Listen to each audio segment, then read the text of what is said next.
Fala galera, sejam muito bem-vindos a mais um Clube da Bilheteria. Como de costume, no domingo eu vou falar a respeito das principais marcas batidas e do top 5 do final de semana, focando em um filme da Netflix que conseguiu a primeira posição. Então, vamos lá!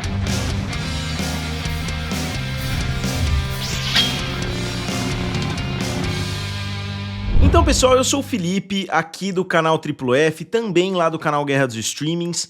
Hoje eu gostaria de falar com vocês a respeito de uma coisa bastante inusitada, que é um filme da Netflix ficando na primeira posição nas bilheterias. É algo extremamente raro e a Netflix, na verdade, não gosta de lançar filmes nas salas de cinema. Mesmo quando ela lança esses filmes, ela não reporta os números, né? Então é uma situação bem diferente, porque a Netflix ela se colocou em uma posição totalmente oposta, né, às salas de cinema. Então não sei se alguém lá dentro vê, né, de certa forma como uma hipocrisia, né, a Netflix lançando filmes nas salas de cinema, mas dessa vez não foi um lançamento convencional, foi mais uma volta da vitória, né, digamos assim, que a Netflix acabou esfregando aí na cara de todo mundo. E por que eu falo isso? Porque o filme que ficou na primeira posição foi o filme animado K-Pop Demon Hunters, que seria, né, os caçadores de demônios do K-pop, alguma coisa assim. E esse filme, por que eu digo, né, que foi uma volta da vitória? Porque esse é um dos maiores sucessos recentes da Netflix. Ele tá, na verdade, na segunda posição dentre todos os filmes lançados pela Netflix até hoje, atrás somente de Red Notice, que é aquele filme bem fraquinho, com The Rock, a Gal Gadot e o Ryan Reynolds, mas o filme é um fenômeno global e o filme conseguiu ficar na primeira posição, mesmo sendo lançado simultaneamente, e não é nem simultaneamente, né, porque o filme já chegou há bastante tempo na Netflix, então o filme foi lançado depois, foi quase que um lançamento invertido, né, normalmente o filme é lançado na sala de cinema, depois é lançado na Netflix, dessa vez não, o filme teve um período muito grande na Netflix e agora foi lançado nas salas de cinema e conseguiu uma abertura de 18 milhões de dólares. Então não é que foi uma abertura gigantesca, não é que o filme abriu com 50, 100 milhões de dólares, mas ficar na primeira posição, depois de ter um lançamento de meses na maior plataforma de streaming do mundo, e mesmo assim você conseguir dominar as bilheterias, é algo realmente impressionante. E não só isso, o filme abriu em um volume muito baixo de salas, abriu em metade das salas do que outros filmes animados, como Hélio, né, que foram lançados recentemente, e mesmo assim o filme conseguiu uma abertura bastante respeitável. É óbvio, como eu sempre falo aqui no canal, né, se a gente olhar só os números, o filme não teve uma abertura satisfatória, mas como eu disse, é um filme que não dá pra gente analisar de nenhuma forma convencional, não dá pra gente comparar com outras animações, porque é uma situação completamente atípica. Se a gente olhar um orçamento de 100 milhões de dólares e uma abertura de 18 milhões, realmente parece ser uma abertura muito ruim, mas está longe disso, porque como eu disse, não é nem o valor, eu tenho certeza que a Netflix lançaria o filme de graça, né, mas não faz sentido, obviamente, então eles lançaram na sala de cinema, quase que como uma demonstração de poder, né, da empresa, e eles lançaram aquelas salas especiais, né, que você pode cantar junto, mais ou menos como aconteceu com o filme Wicked. E só para vocês terem uma ideia do volume de salas, a gente tem que ir para a 9ª posição para encontrar um filme com um lançamento em menos salas nesse final de semana. Todos os outros filmes têm 3 mil cinemas, né, 3 mil, 4 mil cinemas, enquanto esse filme teve somente 1.700 salas transmitindo o filme. E é curioso porque o filme foi produzido pela Sony, né, ele foi produzido pela empresa de animações ali da Sony, mas o lançamento foi feito pela própria Netflix, né, o lançamento cinematográfico. Então é curioso, né, será que se a Sony tivesse lançado o filme de forma independente, teria o mesmo apelo? Eu acredito que não. As pessoas, muitas vezes, elas subestimam o efeito da Netflix. Eu que fui um fã de Breaking Bad desde o primeiro dia, eu ia conversar com as pessoas, ninguém conhecia, ninguém sabia, né? Poucas pessoas assistiam na AXN, né, que era o canal que transmitia Breaking Bad na época. Depois que chegou na Netflix, virou um fenômeno simplesmente global, né? E aí todo mundo conhecia, a série ganhou, eu acho que 90% da popularidade que ela veio a ter, ela ganhou porque chegou a Netflix. Então dizer, pô, será que a Sony se arrependeu, né, de lançar o filme através da Netflix? Eu acredito que não, né? Porque a popularidade que essa franquia vai ter a partir de agora e possivelmente uma renegociação ali de direitos, eu não sei qual que é a situação dos direitos, né, dessa franquia, mas com certeza é uma franquia que pode valer muito dinheiro daqui pra frente e vai estar nas mãos da Sony. E é curioso, pegando uma tangente aqui, é que não só Demon Hunter, né, o K-pop Demon Hunter tá sendo lançado, como também tem o filme do Demon Slayer, né, que é aquele anime que é baseado em um mangá, que faz um sucesso absurdo. Eu diria que é o anime mais famoso hoje, me corrijam. Aí eu sei que o One Piece tem uma longevidade muito grande, mas eu acho que em termos de sucesso atual, talvez seja Demon Slayer. O filme já atingiu 200 milhões de dólares e a maior parte disso no território japonês, onde o filme já tá com, acho que se não me engano, 175 milhões de dólares. Então o filme tá sendo um fenômeno mais uma vez lá no Japão. O primeiro filme foi um sucesso muito grande também. Acho que o nome era Demon Slayer Mugen Train. Eu lembro de ter falado aqui no canal. O filme se aproximou da marca dos 500 milhões de dólares. Então um filme baseado em um anime chegando a 500 milhões de dólares nas bilheterias é algo realmente fenomenal. E eu não espero que esse filme repita esse feito, né, de se manter na liderança, porque a Netflix, mesmo nos filmes que ela lança de forma bem esparsa ali, ela não segura o filme por muito tempo, é mais um evento. Como eu disse, eu vi isso muito mais como uma volta da vitória, tipo assim, olhem pessoal, o grande sucesso que a gente conseguiu lançar, o filme tá na primeira posição, mesmo já tendo tido um lançamento na nossa plataforma de streaming. O filme, se eu não me engano, foi lançado no final de junho, então a gente teve junho, julho e agora praticamente agosto inteiro, né, para assistir o filme. Mesmo assim, ele conseguiu dominar as bilheterias. Essa é uma conversa muito curiosa também, que eu vou até atropelar um pouquinho, já que eu tô falando disso, envolvendo o Superman, né? Muitas pessoas questionaram, pô, por que que o James Gunn tá fazendo isso? Por que que eles vão lançar o filme de forma antecipada em VOD, né? Por que que o filme já vai ser lançado em plataformas digitais? E o Superman acabou de ter uma queda muito boa, mesmo depois disso acontecer. Então, chega um certo momento que o lançamento nos cinemas não é tão atrapalhado assim pelo lançamento nas plataformas digitais. Inclusive, o Superman teve um sétimo final de semana muito superior a de outros filmes de super-herói, quase equiparou ao sétimo final de semana do filme do Batman, que tem tido uma performance superior semana após semana. Então eu achei importante citar aqui pra vocês, porque como sempre eu vi muita gente postando nas redes sociais que a Warner não confiava no filme, que a Warner tinha desistido do filme, que estava lançando nas plataformas digitais, sendo que isso parece não ter afetado tanto assim, ou não afetado praticamente nada nas bilheterias. Indo para a segunda posição ficou o filme A Hora do Mal, ou o filme Weapons, da Warner. A Warner continua com uma sequência muito positiva de lançamentos.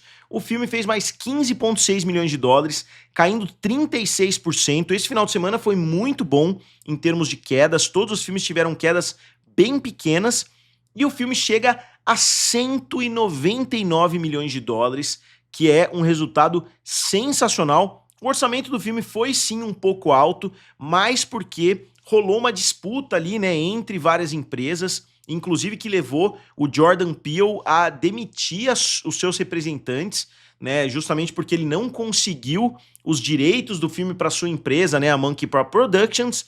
Então, o orçamento acaba sendo inflado um pouquinho por causa dessa disputa que aconteceu, literalmente porque as empresas sabiam que esse filme seria bem sucedido. Então o filme acabou ganhando, né, um orçamento mais alto por causa da sua alta qualidade. O filme chega a praticamente 200 milhões de dólares, já é um grande sucesso. E aqui eu fiz um comparativo justamente com filmes do Jordan Peele, com filmes de grande sucesso recente, né, ó, começando por Não Olhe, que teve uma abertura de 44 milhões e 171 milhões, é um filme do Jordan Peele, de 2022. O filme Nós abriu com 71 milhões, a melhor abertura dessa lista, e fechou com 256. Pecadores, para mim, o melhor filme de 2025 até o momento, 48 milhões e fechou com 365 milhões de dólares. Corra, que para mim foi a maior surpresa dessa lista, 33 milhões e chegou a 255 nas bilheterias. E agora A Hora do Mal, que eu imagino que vá bater o filme Corra, porque ele continua voando nas bilheterias todo final de semana. O filme tá trazendo muito dinheiro.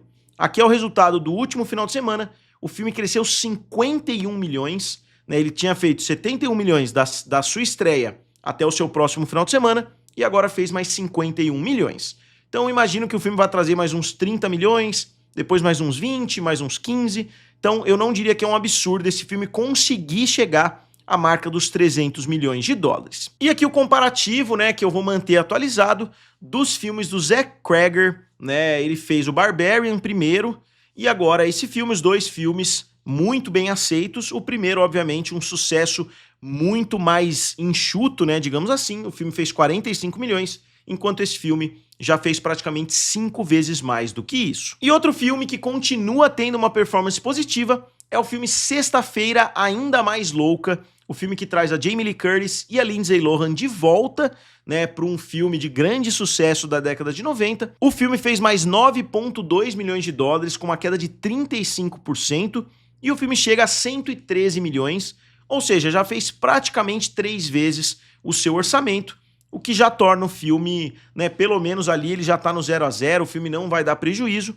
então eu acho que a Disney já vai considerar um sucesso. O filme vai continuar trazendo dinheiro, provavelmente é um filme que vai trazer muita visibilidade quando chegar à plataforma Disney Plus, porque muitas pessoas deixam de assistir o filme nessa modalidade, né? Muitas pessoas hoje em dia não querem assistir o filme nas salas de cinema e deixam para assistir quando chegar um serviço de streaming, ainda mais tratando de um filme da Disney, que acaba sendo até óbvio onde vai chegar, não existe nem aquela dúvida, né? Será que o filme vai vir na Netflix? Será que vai chegar na HBO Max? Quando o filme é da Disney, muitas pessoas esperam para chegar no Disney Plus. E aqui o comparativo entre os dois filmes, até que a comparação não tá tão ruim quanto parecia, né, nos primeiros finais de semana, porque o filme vem tendo quedas muito positivas.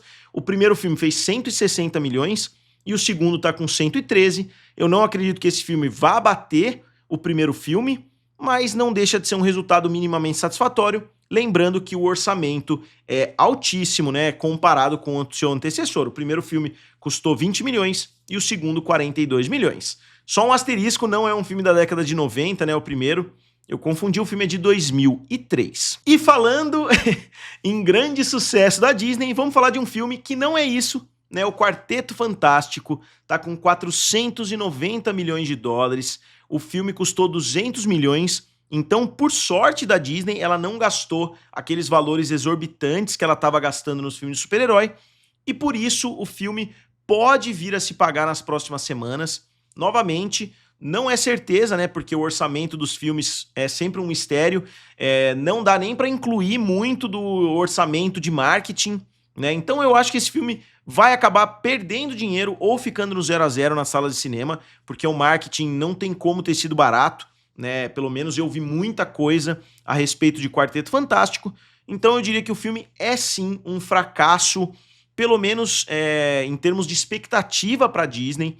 Vale a gente lembrar que poucos filmes hoje batem a marca dos 500 milhões, filmes originais, né? Então, em termos de investimento, talvez não seja um mau negócio, né? 200 milhões investidos, 500 milhões nas bilheterias, mas tem franquias, né, que estão trazendo mais dinheiro de forma muito mais assertiva, né, como Jurassic World, por exemplo, que custando menos do que isso, trouxe quase 900 milhões de dólares, né? Então, o universo Marvel perdeu sim bastante força. Eu esperava mais do Quarteto Fantástico, eu tenho certeza que a Disney esperava mais, os fãs esperavam mais, não só de Quarteto Fantástico, quanto de Superman. E pela primeira vez, se eu não me engano, desde 2011, quer dizer, que não tem um filme de super-herói batendo a marca dos 700 milhões de dólares, né? Então, a gente viu um período muito bom aí, né, de lançamento de filme de super-herói, quando os filmes estavam dominando completamente as bilheterias. Eu vou dar uma pesquisada, eu coloco aqui o ano certinho, porque eu dei uma olhada, mas eu realmente me esqueci. Eu acredito que o último ano que isso aconteceu foi em 2010. Eu acho que 2011, né, obviamente com o lançamento dos Vingadores, 2012 teve o Cavaleiro das Trevas Ressurge, 2013 teve o Homem de Ferro 3, 2014 teve Guardiões da Galáxia, né, que bateu 700 milhões, eu acho que até o Soldado Invernal também, é mais ou menos desse período, depois a Era de Ultron, né, depois vários filmes dos Vingadores, Então eu acredito depois, né, Mulher Maravilha, Aquaman, Coringa. Então esse ano realmente foi completamente atípico e com certeza a Warner e a Disney, né, que são os dois estúdios mais fortes nesse segmento, com certeza eles estão torcendo para que isso não se torne a regra, né, que esse não seja o teto para esse tipo de filme, que eu acho que não vai ser, porque o ano passado mesmo a gente viu Deadpool e Wolverine batendo a marca de 1 bilhão, então eu imagino que outros filmes evento consigam trazer o público de volta, mas eu realmente acho que a maré diminuiu e diminuiu bastante. Então, muito difícil, né, que os filmes cheguem ao mesmo patamar. Por exemplo, a Marvel teve um período muito bom que tudo que eles lançavam fazia 700, 800, 900 ou até 1 bilhão de dólares. Esse período de ouro eu acho que acabou. E o filme ultrapassou somente mais um filme nesse final de semana, que foi Homem-Formiga Quantumania, né? O filme conseguiu bater o Homem-Formiga Quantumania, mas ainda não bateu o primeiro Homem-Formiga. Lembrando que o Quarteto Fantástico é um lançamento dentro do universo Marvel, os primeiros filmes não foram bem sucedidos, né? Então não sei novamente quais eram as expectativas, né? Se realmente era um filme que tinha uma expectativa altíssima. Eu só acho que não era 500 milhões, eu acho que pelo menos uns 700 milhões, pelo menos o que Guardiões da Galáxia fez, eu imagino que a Disney esperasse. E finalizando o top 5 ficou o filme Os Caras Malvados 2, que chega a 149 milhões. Então o filme que no primeiro final de semana parecia que seria um fracasso absoluto, conseguiu crescer de forma constante semana após semana, e agora, né, se continuar assim, se chegar na marca dos 200 milhões, pode ser que não seja considerado um fracasso nos bastidores. Afinal, eles fizeram uma sequência do filme, mesmo com o primeiro filme tendo uma performance fraca, né? O primeiro filme fez 250 milhões de dólares com orçamento de 70, então não foi uma performance péssima, mas também não foi 400, 500 milhões, que são geralmente os filmes que têm uma sequência, então talvez o resultado não seja tão ruim assim. E saindo do top 5, na sexta posição ficou o filme Nobody, né, ou Anônimo. O filme chegou a 28 milhões de dólares, então ele dobrou a bilheteria, né, ele chegou a uma marca que, convenhamos, é muito fraca. Ele levou um bom tempo para ultrapassar o seu orçamento, sendo que ele tem que fazer 2, 3 vezes mais. Então, o primeiro filme fez só 57 milhões, não sei se merecia uma sequência. Talvez o filme tenha tido resultados muito positivos em plataformas de streaming, então por isso eles insistiram, né? Falaram, ó, quem assistiu no streaming vai querer assistir a sequência, mas não sei se é um personagem tão interessante assim quanto um John Wick, né? Aqui eu fiz um comparativo entre os John Wicks e seus amigos, né? Digamos assim. A gente tem o filme do Liam Neeson, né? Com 49 milhões, que é o Busca Implacável 2. Depois, o filme do Keanu Reeves, 174 milhões, o Denzel Washington, 190 milhões, o Ben Affleck, 103 milhões, e finalmente agora o Bob Odenkirk. Então, se você olhar o padrão dos atores, o Bob Odenkirk é demais, né? É um ator sensacional, fez ali Breaking Bad, Better Call Saul, é um ator de comédia sensacional, mas não dá pra dizer, né, que ele tá no mesmo patamar de um Liam Neeson, de um Denzel Washington, de um Keanu Reeves e de um Ben Affleck. Então, talvez o ator, nesse caso, tenha influenciado aí o valor nas bilheterias. E aí a gente avança para o filme do Superman. Mais uma vez, o filme do Superman teve um final de semana ok, teve uma queda positiva. O filme fez mais 10 milhões de dólares na última semana, chegando a 604. Então o filme bateu a marca dos 604, o que é longe do ideal. Como eu falei desde o princípio, eu achava que o filme tinha a obrigação de bater o Homem de Aço, não querendo criar uma rivalidade entre os dois, mas porque os dois filmes foram o pontapé inicial dos seus respectivos universos, né? Então, se um filme abriu com 670, né, 12 anos atrás, esse deveria ter feito mais ou menos o mesmo valor, o que de fato ele fez em muitos territórios, né? O filme, na verdade, só está atrás por causa de China, por causa de territórios onde o filme não teve um alcance muito bom, e o filme anterior teve, né, porque o mercado dos filmes de super-herói mudou bastante. Então eu colocaria o sucesso dos dois filmes mais ou menos no mesmo patamar, porque como eu falei esse ano, enquanto nenhum filme de super-herói bateu a marca dos 700 milhões, em 2013, 2012, 2011, muitos filmes estavam batendo, né? O mercado de filmes de super-herói estava em alta absoluta, né? A gente tinha acabado de ver Homem de Ferro 3 trazendo 1 bilhão, 1.2, né, 1.3 bilhão de dólares. Então esse mercado mudou de forma considerável, por isso que eu falo, eu coloco os dois filmes mais ou menos no mesmo patamar de sucesso. Mas a vitória ainda é do Homem de Aço. Isso é óbvio porque, como eu falei, muitas pessoas vão olhar os dois valores e falar, pô, os dois filmes tiveram o mesmo orçamento, um filme fez 670, o outro filme provavelmente vai chegar ao fim com 620, né, estourando, então a vitória de fato ficou para o time Zack Snyder. Mas é uma situação com muito contexto por trás que deve ser analisada bem mais a fundo do que essa comparação simples. Aqui é o pontapé inicial das várias franquias, né, digamos assim, o pontapé inicial dos X-Men, do Homem-Aranha, do Batman, do Homem de Ferro, dos X-Men pela segunda vez, do Homem-Aranha pela segunda vez, só para vocês verem, né, como o Homem-Aranha do Andrew Garfield foi injustiçado, né, ó, ele tem 758 milhões de dólares, sendo que fez mais dinheiro do que o Homem de Aço, mais dinheiro do que o Superman, mais dinheiro, quase o mesmo dinheiro que o primeiro Deadpool, né, então o filme foi bem sucedido, mas, né, pro Homem-Aranha eles consideraram um valor aquém das expectativas, o que de fato era sim, porque o gênero, como eu tô falando para vocês, estava numa alta absurda. Aqui eu vou colocar alguns gráficos bem rápidos, né, se vocês quiserem dar uma olhada, dos filmes da Warner, do resultado do Superman, que eu tô mantendo atualizado. Aqui o filme fez os 10 milhões de dólares, né, como vocês podem ver, por isso que eu acho que o filme deve chegar ao final com em torno de 620 milhões. O sétimo final de semana, como eu tinha falado anteriormente no início do vídeo, do Superman foi de 3,4 milhões, o do Homem de Aço foi de 700 mil dólares, então o resultado norte-americano do filme está sendo muito superior, mas no resto do mundo está sendo muito inferior. Inclusive o filme chegou em pé de igualdade praticamente com o Batman, se a gente olhar semana após semana. No final de semana 7, 3,7 milhões contra 3,4 milhões. Na oitava posição ficou o filme Corra que a Polícia Vem Aí, que fez 2,9 milhões, e o filme chega a 86 milhões de dólares nas bilheterias. Jurassic World continua trazendo um volume legal de dinheiro,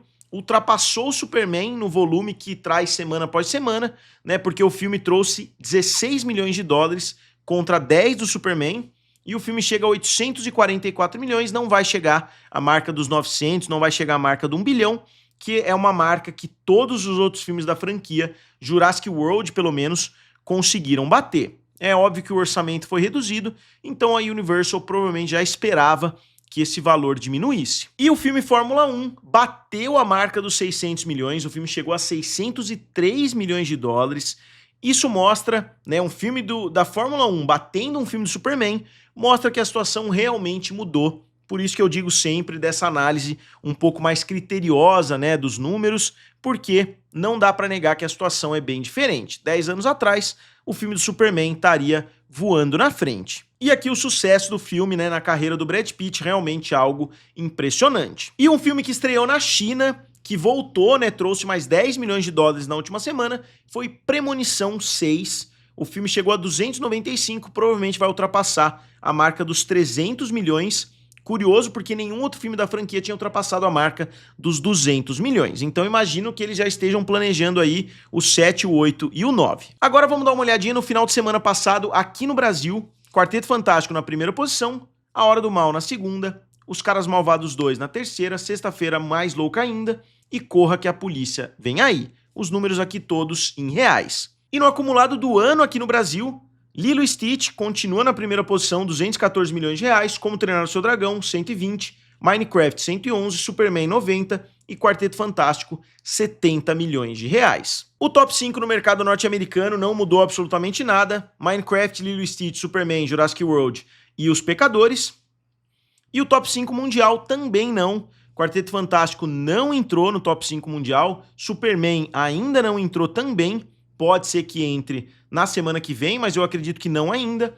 Nitsa 2 com mais de 2 bilhões, Lilo e Stitch, Minecraft, Jurassic World Renascimento e Como Treinar o Seu Dragão. E os estúdios, a situação praticamente não mudou também, a Warner aumentou um pouquinho a sua distância com relação à Disney, então a Warner continua na primeira posição com praticamente 27% do mercado e a Disney com próximo de 26%, um pouquinho abaixo dos 26%. Depois a gente tem Universal, Paramount, Sony, A24 e Lionsgate. Então, como sempre, eu gostaria de saber a opinião de vocês a respeito desse assunto, né? Deixem aqui nos comentários o que vocês acham das estreias, né, de K-pop Demon Hunter e assim por diante, e do duelo aí entre os dois filmes de super-herói. Como sempre, digam aqui nos comentários, curtam o vídeo e se inscrevam no canal. Valeu? E nos vemos em breve.